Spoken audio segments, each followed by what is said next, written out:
Tá difícil hoje, gente. É a terceira vez que cai a live. Vamos com fé.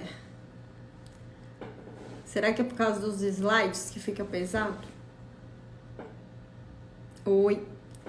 Confirmam pra mim se vocês estão ouvindo. Voltou.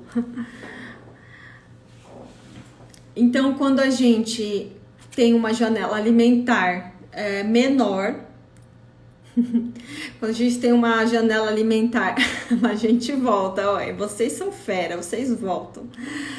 A gente naturalmente diminui. Então, as pessoas, quando relatam que começam a entrar nesse período maior de cetose, quanto mais horas você vai fazendo, vão passando, menos fome a gente sente.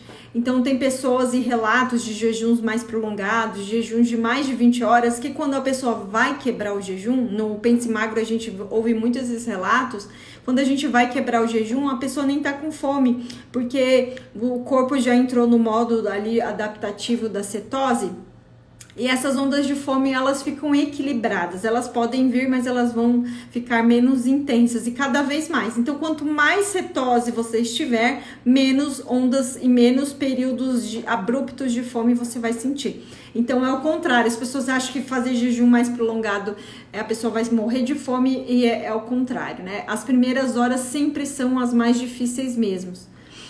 E aí, o que acontece? Alimentar, que é o período de 24 horas. Na verdade, o pessoal fala, olha, passei um mês fazendo 24 horas, daí o pessoal acha que ficou um mês sem comer. Não, 24 horas é o protocolo 23 por 1, ou às vezes a pessoa inteira 24 horas, mas o período de alimentação dela vai ficar reduzido em 1 hora. Então, naturalmente, se toda a sua ingesta alimentar for feita nessa 1 hora, por todos os aspectos que eu já falei, diminuição de fome, aumento do glucagon, diminuição da insulina, um pouco do aumento do cortisol, o GH mais aumentado, você vai ter menos fome. E, obviamente, você tendo menos fome, quando você for quebrar o jejum, por causa de todo esse sistema de sensibilidade ao alimento, a sua saciedade vai estar tão apurada que com menos você vai se sentir saciado. Ou seja, você acha que depois de 23 horas você vai comer um monte de quantidade, isso não vai acontecer, porque todos esses seus mecanismos de redução de fome vão estar acontecendo durante esse jejum. O Dr. Jason Fung, agora eu faço parte aí da equipe que ele tem do The Fasting Método, eu sou uma das mentoras ali dos grupos de apoio, e ele fala muito que o jejum é como se fosse uma bariátrica sem corte. Porque a função da bariátrica é que a pessoa reduza a quantidade o tamanho do seu estômago para ela sentir menos fome e comer menos, né? A redução calórica é o principal objetivo da bariátrica. E ele fala que o jejum é a bariátrica sem corte, por quê? O jejum de mais de 16 horas, a partir das 17, 18 ou mais horas, você sente uma redução drástica de fome nos seus episódios de fome. Então, eu acho muito legal essa comparação que ele faz, né? Você reduz as quantidades sem pensar, de uma forma inconsciente, mas uma resposta hormonal da sua prática. Então, no começo, essa adaptação às vezes é difícil. Daí muita gente pergunta que se esse jejum de 23 horas, de 24 horas pode ser feito todos os dias, como que pode fazer? Tem pessoas que fazem 1, 2 vezes na semana, de dias alternados. Então a pessoa lá, de repente, na terça e na quinta escolhe fazer essa janela, nos outros dias fazer 14, 15 horas. Aí vai depender da sua adaptação, do que você busca, se você treina, se você... qual que é o seu objetivo e qual o seu grau de adesão, se você se sente confortável, né? Se for feito todos os dias, não é tão interessante, porque nem sempre em uma refeição você consegue repor todos os seus nutrientes. Então, de forma alternada, você consegue administrar bem, porque nos dias que você vai se alimentar mais vezes, você vai focar em alimentos ricos nutricionalmente. Tá? Mas a ideia sempre, gente, do jejum, as pessoas falam, e a ingestão de proteína recomendada?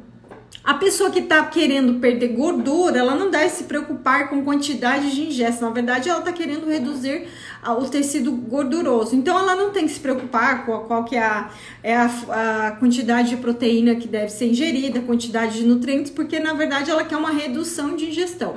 A pessoa que quer ganhar massa magra, ou que tem outro objetivo, sim, ela vai ter que focar em outros objetivos, né? Mas a maioria das pessoas que estão com muito sobrepeso, muito tecido adiposo em excesso, essa pessoa precisa sempre se preocupar na perda e depois, mais no futuro, ela perdeu tudo que ela precisa, ela quer ganhar massa magra, então é um outro momento.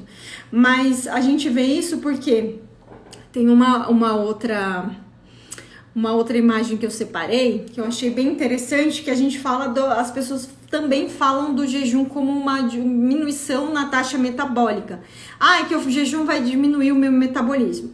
Nesse estudo que foi feito, que eu tirei esses dados, olhem, a taxa metabólica de repouso quer dizer que é o quanto o teu corpo, é um coeficiente marcando o quanto o teu corpo está apto a queimar calorias, a uma quantidade de energia que a pessoa gasta. Quando a pessoa reduz o metabolismo, quer dizer que a pessoa está diminuindo esse gasto calórico, né? E a gente não quer diminuir a nossa taxa metabólica, a gente não quer diminuir nosso metabolismo, a gente quer que a nossa estratégia de emagrecimento aumente o nosso metabolismo para a gente conseguir queimar mais gordura e eliminar o excesso, né? Ninguém quer ficar comendo pouco e com metabolismo lento, que isso é o ó. Foi feito, né, um estudo, jejum de 12 horas, a taxa metabólica estava na faixa de 4,60. Um jejum de 36 horas, olha só, a taxa metabólica aumentou. Então o teu organismo durante o jejum fica mais acelerado, porque o teu corpo com acetose, ele entende que não vai ter carboidrato, não vai ter açúcar, ele vai priorizar queimar a gordura. Então a sua taxa metabólica com jejuns alternados, né, com jejuns intermitentes, ele vai ficar mais elevado. Então o jejum intermitente, ele ajuda a aumentar o seu metabolismo e não é o contrário. E olha, mesmo no jejum mais longo de 72 horas, a taxa metabólica está mais alta ainda do que as primeiras 12 horas. Está diminuída em relação às 36, mas ainda está aumentada. Ou seja, ficar fazendo jejuns muito prolongados sempre também não é a melhor opção quando a gente se busca emagrecimento. Jejum prolongado, ele é ótimo para autofagia, para outros benefícios, para a pessoa que busca autofagia celular, desintoxicação, ele é uma ferramenta maravilhosa. Mas para o emagrecimento, a alternância, a variação, estímulos diferenciados e alternados é a melhor possibilidade, porque o nosso corpo é muito inteligente e ele sempre vai se adaptar quando fazemos da mesma forma, com a mesma frequência. Então nós precisamos sempre de estímulos diferentes, de horários diferentes, de quantidade de refeições diferentes. Isso tudo é muito importante.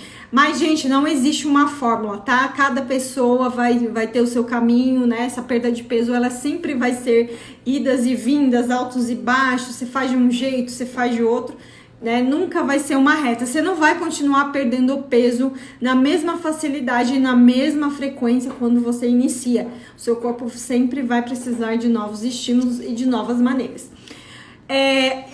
Comparando também o nível de insulina, as pessoas falam, o diabético, a pessoa que está com resistência à insulina. Também, no jejum de 12 horas a insulina fica na média ali de 6 e com jejum de 36 horas diminui. E no caso, o jejum mais prolongado para quem tem síndrome metabólica e diabetes e hiperinsulinemia, o jejum maior vai diminuir muito mais a insulina, nesse caso, né? Então, como a gente falou, a gente sempre tem que entender qual é o nosso objetivo principal. Quero emagrecer, mas no meu caso, a minha síndrome metabólica, a minha atividade insulínica está muito desregulada, eu preciso focar.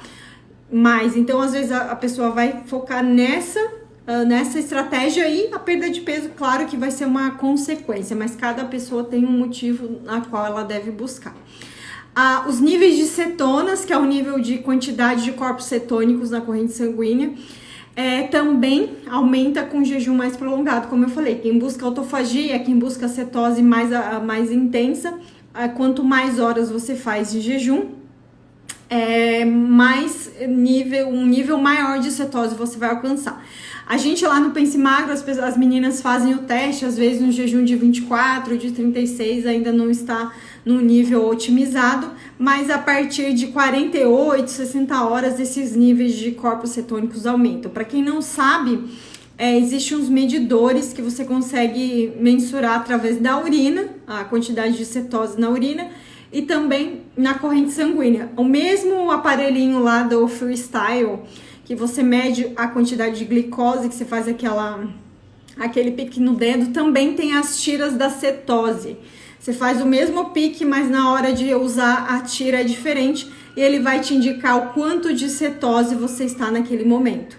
Então, quer dizer, se você está no nível mais aumentado de cetose, quer dizer sim que o teu corpo está queimando gordura com mais eficiência. O nível de cetose 3, você está ali, o seu corpo está consumindo realmente a sua gordura. Isso é fato, gente.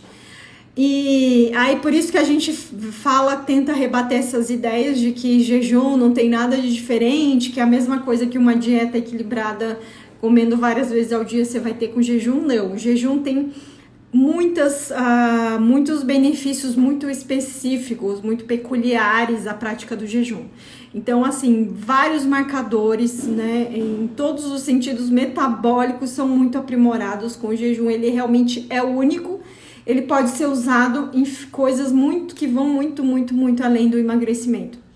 E é essa a nossa busca de cada dia tentar ensinar para vocês com mais propriedade, né, que cada dia mais estudos vêm saindo, que a gente tem se baseado em opções científicas aqui para trazer para vocês, né? Nada aqui do que eu falo eu invento, tem toda uma fundamentação teórica, tem toda uma fundamentação científica através dos estudos da PubMed, que é um site riquíssimo em estudos, e cada dia mais gente tem se falado muito mais sobre esse assunto. Essa coisa de comer várias vezes ao dia, ela está cada vez mais defasada, né? Hoje se bate na tecla de que a gente vive uma crise de obesidade que não faz sentido. Uma pessoa que está com excesso de peso, excesso de insulina, ela fica comendo e dando vários estímulos o tempo todo, né? E a última imagem, tô até sem voz já. Hoje à noite tem outra live também com o Dr. Luiz. Fiquem ligados, às 7 da noite. Aquele estudo que eu tava lendo hoje para vocês falava também dessa coisa do jejum intermitente, de você ter uma janela alimentar mais reduzida. Então ele falou que a pessoa que come 15 horas por dia, mais ou menos, ela só para de comer ali na hora que ela vai dormir mesmo. Ela sai, vai dormir, 1 hora, ela come 1 hora, já vai dormir, e no outro dia ela já volta a comer de novo. Fica no máximo 8 horas aí em jejum. Então, esse estudo que eles fizeram, eles mostraram que essas pessoas que têm uma janela alimentar mais aumentada, e quando elas começam a reduzir essa janela para no máximo 10 horas, né? Ou seja, ela faz um jejum de 14 horas e fica numa janela alimentar de 10 horas. Através desse estudo, dessa intervenção, em 12 semanas as pessoas diminuíram as quantidades de calorias de forma natural, só de diminuíram o tempo de janela alimentar. Elas também perderam uma média de 3 quilos nessas semanas, e todas as melhorias no colesterol total, LDL, adiposidade, pressão arterial sistólica, não tanto na glicose, porque a glicose ela realmente não fica tão, não altera tanto, a não ser que a pessoa já esteja diabética. A insulina também foi melhorado, colesterol ou triglicerídeos. Então, novas evidências mostram para uma forte associação positiva. Ele está dizendo aqui, eu fiz uma tradução literal, que as pessoas que comem muito tarde da noite, um jantar muito tarde da noite e um intervalo mais curto de jejum, há um risco dessas pessoas de mortalidade até devido à infecção por coronavírus. Foi nesse estudo que depois eu posso colocar aqui a fonte para vocês. Então quer dizer que a pessoa que come muito à noite e o período de jejum dela é muito curto, ela tem mais riscos de desenvolver doenças, né? Síndrome metabólica, risco de mortalidade e também relacionado à mortalidade em relação ao coronavírus, logicamente porque o nível de inflamação da pessoa fica mais elevado, né? Todos os níveis marcadores metabólicos influenciam diretamente nesse fator imunidade. Eu vou deixar aqui esse estudo depois. E espero que cada vez mais saiam os estudos. Esse estudo é de março, se não me engano, foi publicado logo há pouco tempo. E tomara que cada vez mais a gente tenha evidências testando que diminuir o seu tempo alimentar pode ser uma estratégia, principalmente para quem está com excesso de peso, excesso de gordura, excesso de insulina, marcado por todos os excessos aí, tá bom? Vou deixar essa live, essa eu vou conseguir salvar. E é isso, gente. Gratidão. Às 7 da noite nós estaremos aqui com o Dr. Luiz. A gente vai falar sobre imunidade também, sobre os benefícios do jejum. Até mais. Tchau, tchau.